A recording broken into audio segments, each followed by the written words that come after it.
How concerned should we be about the Bengals offense after they were awful in the second half of Sunday's win over the Cleveland Browns? It's time to answer that question right now on Cincinnati Bengals Talk.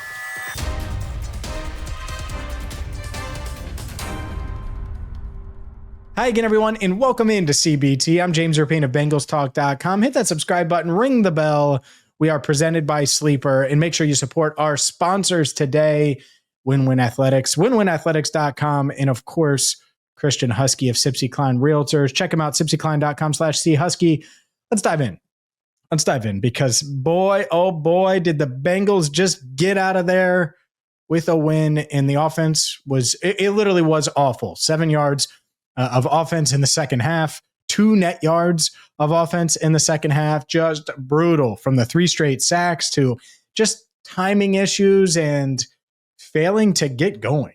They couldn't get going. They didn't get going. Chase Brown, it's funny. I've started to treat my in-game coverage a little differently and do some different things, little things that people probably wouldn't even notice. And so I screenshotted the halftime stats and I was like, I'm going to post these on social. And then I checked them out after the game in the post-game stats. And it's unbelievable. It's unbelievable to see. I'm going to read you off these halftime stats. Chase Brown, 12 attempts, 43 yards, 1 touchdown. Joe Burrow, 11 of 14, 88 yards, 1 touchdown.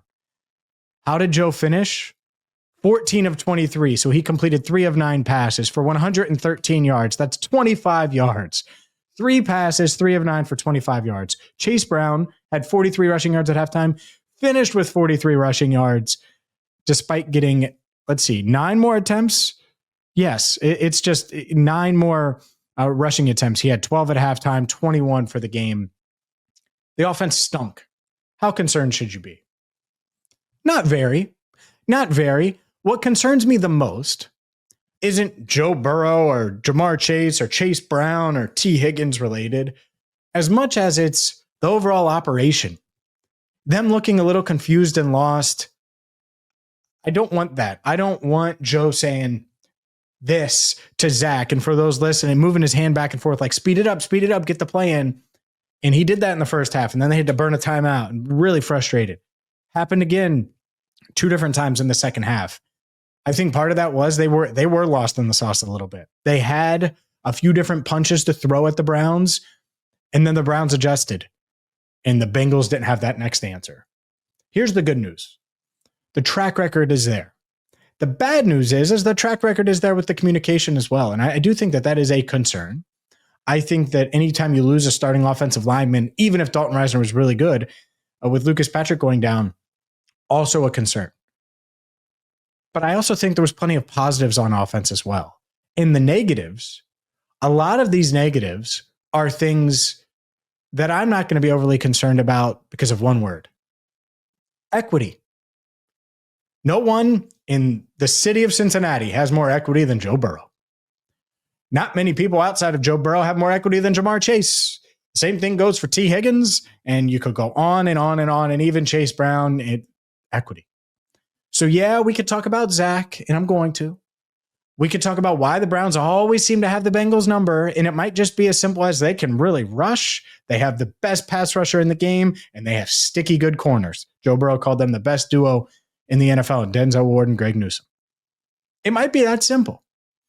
Or maybe the Bengals, who came out, they scored 2 touchdowns on 2 of their first 3 drives, couldn't find that next pitch. The fastball was working, the Browns adjusted, and guess what? Then they blasted them. And the 3 straight sacks can't happen. Going 3 of 9 for 25 yards can't happen. The second half possessions are just brutal. Punt, field goal, and the field goal, you get your lone first down, 17 total yards after the Jordan Battle interception. Then 1 yard minus 18, 4 yards minus 10. In the last drive, the minus 10, fine. I get it. I get why it was like that. They're trying to burn clock, but my goodness, was it rough for the Bengals offense. I have more thoughts on this, including where they go from here, how it looks, and what I expect this week against the Jaguars. We'll get to that coming up next. Today's video is brought to you by Win Athletics. I talk about them all the time. They have the best flag football gear on the planet. And Jeff Baldwin, huge Bengals fan. That's why I love our local sponsors. They are huge Bengals fans. And Jeff and his team at Win Athletics is no different. The Win flag kit is awesome. It's a football field you can carry. The Win flag kit, just so you know, is perfect for anyone that on the drop of a dime just wants to play 5-on-5 flag football. 5-on-5 flag football, easier for me to say, is, well, it's a lot of fun. And it's something that you could check out right now at winwinathletics.com. This video is also brought to you by Christian Husky of Sipsey Klein Realtors. Christian is a big Bengals fan, much like Jeff Baldwin, and he knows Cincinnati. He knows the ins and outs of Cincinnati. So whether you're buying or selling a home, whether you're looking to downsize, you're upgrading, you're relocating, you're just starting your search, maybe you just need some real estate advice, Christian Husky is who you should reach out to at christian.husky or visit sipseyklein.com/chusky. All right, let's dive into the rest of this offensively because equity matters.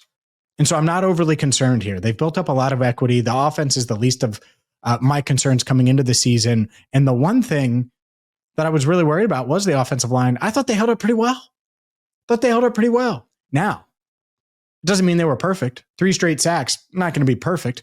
Joe Burrow, there's this viral clip of Myles Garrett just coming around on a stunt, and Garrett beat Dylan Fairchild and just crushes Joe. And it's the ball that Joe threw to Jamar on the sideline where Jamar couldn't stay in bounds. And he would have stayed in bounds had he not gotten pushed, but you can do that in the league now.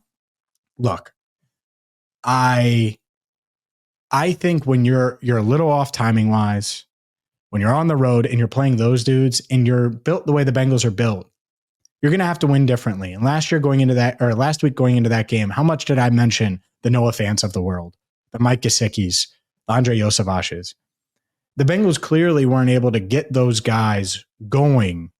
And Fant had some nice catches and some nice plays, but Andre Yosevach didn't have a catch, didn't have a target. Mike Gesicki, 1 catch.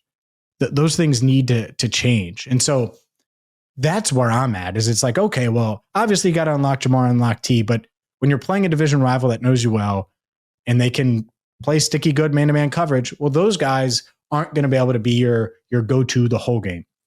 And early on, they were able to get the ball to Fant and Chase Brown, and they moved the ball. After that, that was kind of it. And so that's when you need to find ways to get the ball to Andre Yosevach. You need to find ways to get the ball to some of these other weapons. They have the weapons, but clearly they didn't utilize them properly in the second half of Sunday's game. Otherwise, they wouldn't have had 0 rushing yards. Chase Brown literally didn't have any rushing yards, 7 total yards, and really a net of 2 yards total all in the half. That is unbelievable to me, especially because we're talking about the Bengals being 1-0. So winning the game, huge. Doing it where your defense steps up, I think also huge.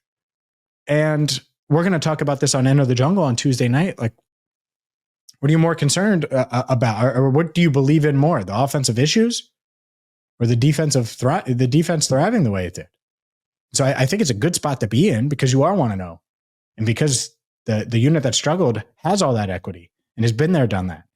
But they're going to have to play better this week. I expect them to play better this week, and they're going to have to because I'm not sure if it's realistic to expect this defense to hold up against Trevor Lawrence and a pretty solid Jags offense. I know Jacksonville, a lot of people look at the games like, oh, it's an easy win.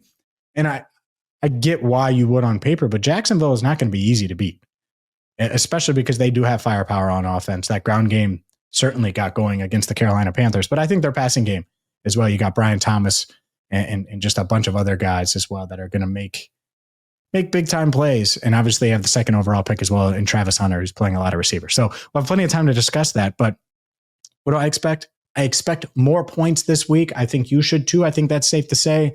Regardless, it's a Monday and it's a victory Monday. And so Bengals fans everywhere, enjoy it. Enjoy the day. Make sure you support our local sponsors. This video brought to you by winwinathletics.com, Sipsey Klein Realtor, Christian Husky. Again, sipseyklein.com/chusky. Until next time, for Andrew Fox Miller, I'm James Rapien. Thank you so much for watching and listening to Cincinnati Bengals Talk.